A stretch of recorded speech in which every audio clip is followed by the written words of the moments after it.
ஒரு கம்பெனியில் வந்து கெமிக்கல் இன்ஜினியராக வேலை பார்த்துட்டு இருந்தேன். நான் வந்து ரொம்ப முக்கியமான ஒரு விஷயம் வந்து சொல்ல போகிறேன். தயவு செஞ்சு இதை ஒரு 5 நிமிஷம் காது கொடுத்து கேளுங்க. கேட்டுட்டு எல்லாருக்கும் ஃபார்வர்ட் பண்ணுங்க. தயவு செஞ்சு இதை இக்னோர் பண்ணிடாதீங்க. நான் வந்து ஒரு அடிப்படையில் ஒரு விவசாய குடும்பத்தை சேர்ந்தவன். எங்கள் குடும்பத்தில் நான் தான் முதல் பட்டதாரி. அதை நினச்சி நான் ரொம்ப பெருமைப்பட்டிருக்கேன். ஆனால் இன்னைக்கு நான் பார்க்குற வேலையை நினச்சி நான் வந்து ரொம்ப வேதனைப்படுறேன் இந்த படிப்பை நினச்சி. என்ன விஷயம்னு பார்த்தீங்கன்னா, நம்ம சாப்பிட்ற சாப்பாடு பண்டங்கள் எல்லாமே வந்து இன்னைக்கு ரொம்ப கெமிக்கல் மயமாக இருக்கு.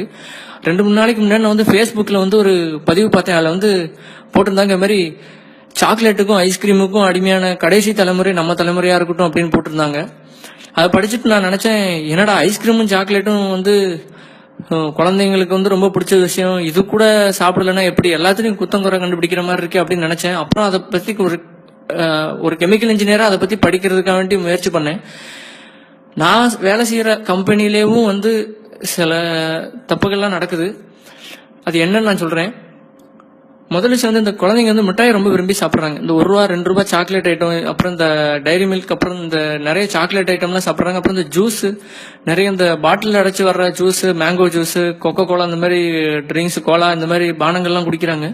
அது எல்லாமே வந்து ஒன்று கூட ஒரிஜினல் இல்லைங்க. எல்லாமே வந்து ரொம்ப மோசமான கெமிக்கல்களால் செய்யப்படுது. இது வந்து நீங்கள் நிறைய ஃபார்வர்ட் மெசேஜை கேட்டிருப்பீங்க. இருந்தாலும் கொஞ்சம் பொறுமையாக கேளுங்க. முதல்ல வந்து இந்த மிட்டாய்கள், ₹1-2 மிட்டாயெல்லாம் வந்து இந்த ஸ்ட்ராபெர்ரி, மேங்கோ, இந்த மாதிரி ஃப்ளேவர் வருதுங்க. அது எதுவுமே வந்து உண்மையாலே மாம்பழமோ இல்லை ஸ்ட்ராபெரி பழமோ போட்டால் வந்து அந்த மிட்டாய் வந்து ஒரு ₹10-12 விலைக்கு விற்கணும். ஏன்னா ஸ்ட்ராபெரியோடைய விலை அந்த மாதிரி. ஆனால் அதுக்கு பதிலாக என்ன பண்ணுறாங்க அப்படின்னு பார்த்தீங்கன்னா, இந்த கிளைசிடேல், டைமெத்தில் பாலிசிலாக்சன் அப்படின்னு சில கெமிக்கல்லாம் இருக்குது. அந்த மாதிரி கெமிக்கல்கள் யூஸ் பண்ணுறாங்க. அதுக்கப்புறம் வந்து இந்த பீவர்னு ஒரு மிருகம் இருக்குது. அந்த விலங்குடைய சிறுநீர் பை, அந்த பையில இருந்து எடுக்கப்படுற ஒரு மோசமான ஒரு கெமிக்கல். அந்த கெமிக்கல் மூலமா எடுத்து அதை வந்து கெஸ்டோரியம் அப்படின்னு பேரு. அது வந்து நம்மளோட பர்ஃபியூம்ல இருந்து நம்மளுடைய சாப்பாடு இந்த மிட்டாயில எல்லாம் சேர்க்கறாங்க. ரொம்ப மோசமான ஒரு விஷயம் அது. அதுக்கப்புறம் ரெண்டாவது வந்து பாத்தீங்கன்னா, இந்த நீங்க இந்த இப்போ வந்து இந்த நிறைய ஃப்ரைடு சிக்கன் அப்படின்னு நிறைய கடை வந்திருக்கு. அந்த சிக்கன் கடையில வந்து பாத்தீங்கன்னா, இந்த நக்கெட்ஸ், சிக்கன் நக்கெட் அப்படின்னு சொல்றாங்க, சின்ன சின்ன சிக்கன் பீஸ். அதுல வந்து பாத்தீங்கன்னா ரொம்ப மோசமான ஒரு கெமிக்கல், டெர்ஷரி புட்டைல் ஹைட்ரோகுயினோன், TBHQ அப்படின்னு சொல்லுவாங்க. நீங்க கூகுள்ல பாத்தீங்கன்னா தெரியும், பூட்டேன் அப்படின்னு சொல்லுவாங்க. அந்த கெமிக்கலை வந்து அது வந்து உபயோகிச்சு அதை இது பண்றாங்க. ஏன்னா அது வந்து பெட்ரோலியம்ல இருந்து கொண்டு வர ஒரு கெமிக்கல். அதுக்கப்புறம் வந்து பாத்தீங்கன்னா, நம்ம சாப்பிட்ற இந்த ஐஸ்கிரீம், முக்கியமான விஷயம் நான் சொல்லணும்னு நினைச்சது இதுதான். ஏன்னா ஐஸ்கிரீம் வந்து குழந்தைங்களோட ரொம்ப ஃபேவரட்டான ஒரு உணவா இருக்கு. நிறைய குழந்தைங்க ஐஸ்கிரீம் சாப்பிட்றாங்க. ஐஸ்கிரீமுக்கு அடிமையா இருக்கவங்க நிறைய பேர் இருக்காங்க. ஆனா அந்த ஐஸ்கிரீம் வந்து என்னைக்காவது யோசிச்சிருக்கேன், அது வந்து ஏன் கெட்டி ஆகாம, இப்ப நீங்க வீட்டுல வந்து பால் எல்லாம் சேர்த்து ஃப்ரிட்ஜுக்குள்ள வச்சீங்க அப்படின்னா வந்து அது வந்து கட்டி ஆயிரும், ஒரு கல்லு மாதிரி ஆயிரும். அதான் வந்து ஃப்ரீசிங் அப்படிங்கறதுடைய வேலை. ஆனா அந்த ஐஸ்கிரீம் வந்து எப்பவும் என்னதான் -டிகிரில இருந்தாலும் அது வந்து மாவா வருது. அது ஏன்னு யாராவது யோசிச்சிருக்கோமா? அதுக்கு காரணம் வந்து அதுல சேர்க்கப்படுற ப்ரொபிலின் கிளைகால் அப்படிங்கிற ஒரு கெமிக்கல். அந்த கெமிக்கல் எதுல இருக்குன்னு பாத்தீங்கன்னா, அதோட இன்னொரு ஃபார்ம் வந்து எத்திலின் கிளைகால் அப்படின்னு பேரு. அது வந்து இந்த கார்ல இருக்க ரேடியேட்டர்ல யூஸ் பண்ணுவாங்க. எதுக்கு அப்படின்னா, உறைஞ்சு போயிடக்கூடாது தண்ணி அப்படிங்கறதுக்காக யூஸ் பண்ணுவாங்க. அதே கெமிக்கலை வந்து 1%, 100 கிராமுக்கு 1 கிராம்ங்கிற விதம் ஐஸ்கிரீம்ல கலக்குறாங்க. அப்படி கலக்கிறதுனாலதான் வந்து ஐஸ்கிரீம் வந்து மாவா இருக்கு. எப்பவுமே ஐஸ்கிரீம் வந்து நமக்கான உணவு கிடையாது. தயவு செஞ்சு உங்க குழந்தைகளுக்கு வந்து ஐஸ்கிரீம்ங்கிறது வாங்கி கொடுக்காதீங்க. அதுக்கப்புறம் வந்து பாத்தீங்கன்னா, இந்த வெண்ணிலா அப்படிங்கிறாங்க. இந்த வெண்ணிலா பிளேவர் அது வந்து எல்லாருக்கும் பிடிக்கும், அது ஒரு டேஸ்ட். ஆனா அந்த பிளேவருங்கிறது தயாரிக்கிறதுக்கே ஒரு குறைஞ்சது இந்தியாவில மட்டுமே 110 கெமிக்கல் கம்பெனிகள் இருக்கு பிளேவர் தயாரிக்கிறதுக்கு மட்டும். அந்த கெமிக்கல் வந்து பாத்தீங்கன்னா, வெண்ணிலா, அப்புறம் இந்த ஸ்ட்ராபெரி, இது எல்லாமே கெமிக்கல். இந்த வெண்ணிலாங்கிறது பாத்தீங்கன்னா வேனிலின் அப்படிங்கிற ஒரு செடியில இருக்கிற ஒரு பீன்ஸ்ல இருந்து கிடைக்கக்கூடிய ஒரு வஸ்து.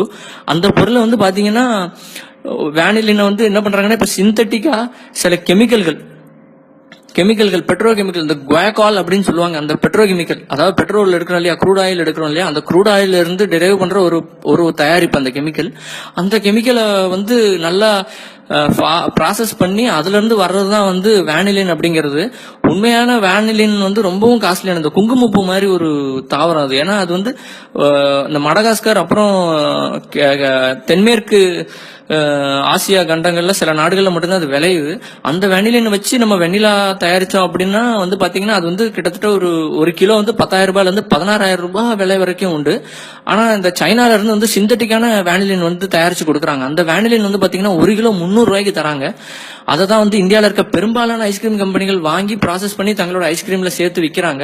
நீங்க எந்த ஐஸ்கிரீம் எடுத்துக்கிட்டாலும் அது கெமிக்கலால இது பண்ண ஐஸ்கிரீம் தான். அதுவும் இல்லாம பால் வந்து ஒரு 20-30% தான் பால் சேர்ப்பாங்க. மீதி 70% வந்து பாத்தீங்கன்னா இந்த மாதிரி மோசமான கெமிக்கல்கள் போட்டு தான் தயாரிக்கிறாங்க. தயவு செஞ்சு குழந்தைகளுக்கு இந்த மாதிரி மிட்டாய், சுகர் பேஸ்ட் கன்ஃபெக்ஷனரி அப்படின்னு சொல்லுவாங்க, அந்த மாதிரி மிட்டாய் வாங்கி கொடுக்காதீங்க. நான் சொல்ற உண்மையா இல்லையான்னு உங்களுக்கு சந்தேகமா இருந்துச்சுன்னா தயவு செஞ்சு கூகுள்ல போய் தேடுங்க. அதை பத்தி நிறைய பேர் எழுதியிருக்காங்க. எனக்கும் ஆச்சரியமா இருந்துச்சு, நானும் அப்படிதான் தேடி கண்டுபிடிச்சேன். ஒரு கெமிக்கல் இன்ஜினியரா சொல்றேன், தயவு செஞ்சு கெமிக்கலை கொடுக்காதீங்க குழந்தைகளுக்கு. மிட்டாய் வந்து நம்ம ஊர் மிட்டாய், கடலை மிட்டாய், எள்ளு மிட்டாய் எல்லாம் எவ்வளவு நல்லது. நம்மெல்லாம் ஒன்றும் நம்ம முன்னோர்கள் வந்து இழிச்சவாங்க இல்ல, நம்மளால கண்டுபிடிக்க முடியாத விஷயம் இல்ல. வெளிநாட்டு பண்டங்கள், இந்த கேக்கு, சாக்லேட் தயவு செஞ்சு வாங்கி கொடுக்காதீங்க, ஐஸ்கிரீம் இதெல்லாம். ரொம்ப நன்றி கேட்டதுக்கு. இதை நிறைய பேருக்கு ஃபார்வர்ட் பண்ண மறந்துடாதீங்க.